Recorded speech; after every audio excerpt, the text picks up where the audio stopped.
Hello everyone, and welcome back to our channel. Today, we're diving into a significant chapter of history that shaped the lives of millions, the Bengal Famine of 1943. A tragic event that unfolded against the backdrop of World War II, the Bengal Famine stands as a stark reminder of the complexities of human suffering, political decisions, and the impact of global conflict. In this video, we'll explore the factors that led to the famine. So, let's journey back in time to understand the Bengal Famine of 1943. Let us know first the main villain of the story. He should be the evil, Winston Churchill. Churchill was born on the 30th of November 1874 at his family's ancestral home, Blenheim Palace in Oxfordshire. Churchill was commissioned as a second lieutenant in the 4th Queen's Own Hussars Regiment of the British Army, stationed at Aldershot in February 1895. Driven by a desire to experience military action, he used his mother's influence to secure a posting in a war zone. During the autumn of 1895, he traveled to Cuba alongside his friend Reggie Barnes, who was a subaltern at the time. They went to observe the War of Independence and ended up participating in skirmishes by joining Spanish troops in their efforts to quell the independence movement. Churchill shared his observations of the conflict by sending reports to the Daily Graphic, a newspaper in London.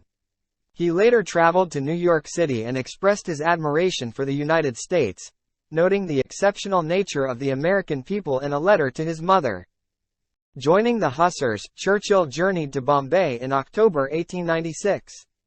While stationed in Bangalore, he spent a total of 19 months in India.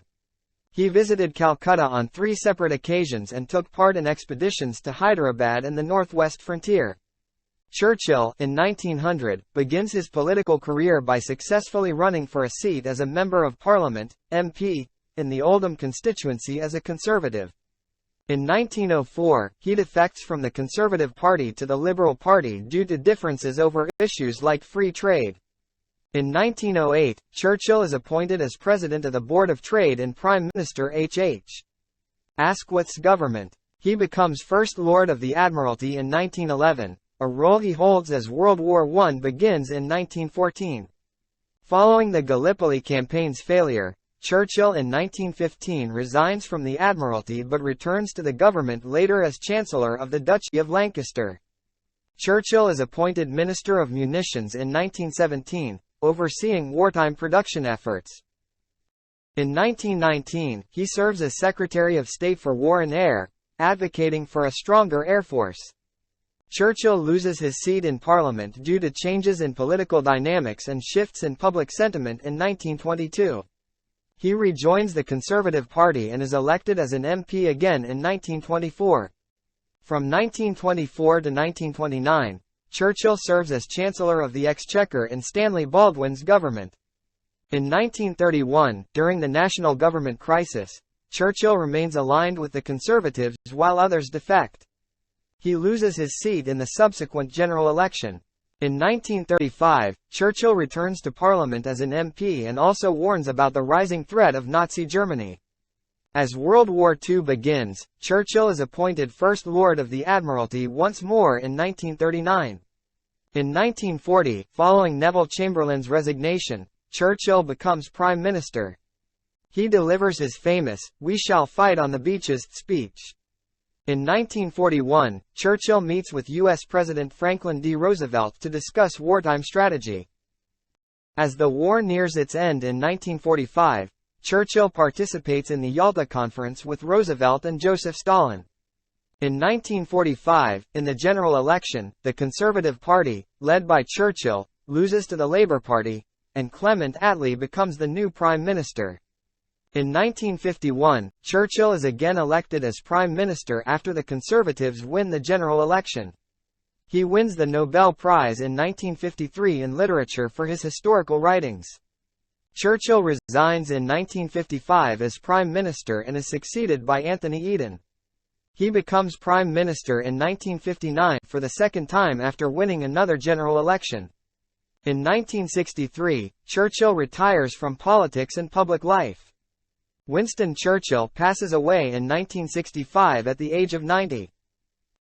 Now let us throw some light on the dark page of the history, the Bengal Famine of 1943. The Bengal Famine of 1943 was a devastating humanitarian crisis that occurred during World War II in British India, particularly affecting the Bengal province, present-day West Bengal, India, and Bangladesh. The famine was characterized by severe food shortages and widespread starvation. The impact of the Bengal Famine of 1943 was devastating. The exact number of deaths is unknown, but estimates range from 2.1 to 3 million. The famine caused widespread suffering and death, and its effects are still felt today. What could be the factors? War disruption. The ongoing World War II had disrupted trade and transportation systems in India. The war effort diverted resources and attention away from the normal functioning of the economy, making it difficult to import and distribute food. Burma was a major source of rice imports for Bengal, but it was captured by the Japanese in 1942. This cut off a vital source of food for the province. Natural calamities. In the years leading up to the famine, Bengal experienced a series of natural disasters, including cyclones and floods. These events destroyed crops, disrupted agricultural activities, and damaged infrastructure, leading to a decline in food production.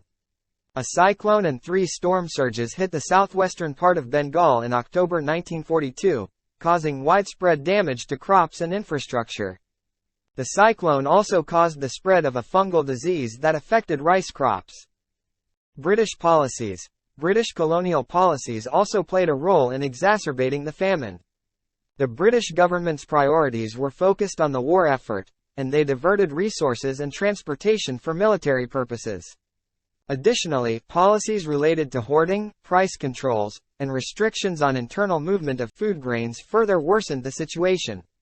Rationing and distribution issues. The rationing system implemented by the British administration was poorly managed and inadequately implemented. This led to unequal distribution of available food among different segments of the population, with the rural poor and marginalized communities suffering the most.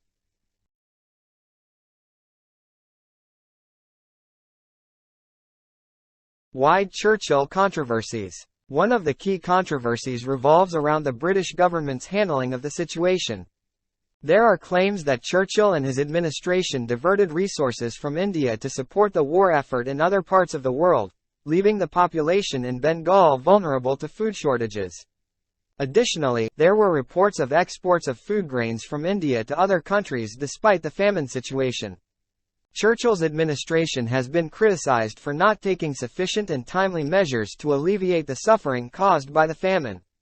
There are accounts of bureaucratic obstacles, poor distribution of relief, and inadequate response to the crisis.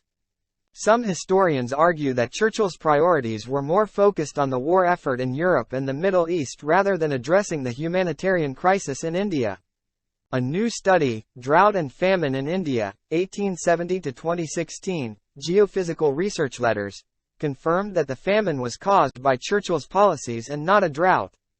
Researchers in India and the US used weather data to gauge the amount of moisture in the soil during 6 major famines in the subcontinent between 1873 and 1943.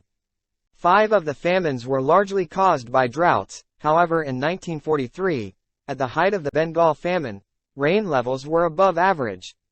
So, no question of drought. Why no one bother? The famine occurred during World War II, when there were many other major events happening. This meant that it received less media attention and was overshadowed by other news. The British government did not want to draw attention to the famine, as it could damage their reputation. As a result, they suppressed information about the famine and made it difficult for journalists and researchers to access. The famine happened in India, which was a British colony at the time. This meant that the British government had a lot of control over the narrative and could shape how the famine was remembered. It is important to remember the Bengal famine of 1943 and to learn from the mistakes that were made. This can help us to prevent such a tragedy from happening again. Remember, winners write history. We know Adolf Hitler is the main villain for Holocaust, but do we know the main villain for Bengal famine 1943? As we conclude our exploration of the Bengal famine of 1943, we're reminded of the importance of understanding history's darkest moments. The famine serves as a powerful lesson in the interconnectedness of political decisions, natural disasters, and the resilience of communities. It's our responsibility to remember the lives lost during this tragic period and to ensure that such events are never repeated. By studying history, we equip ourselves with the knowledge needed to build a more compassionate and just world. We appreciate you joining us on this journey through history. If you found this video informative and thought-provoking, don't forget to give it a thumbs up and share it with others who might also be interested. And if you haven't already, we invite you to subscribe to our channel for more engaging content that sheds light on the past and its impact on the present. Thank you for watching, and we'll see you in the next video.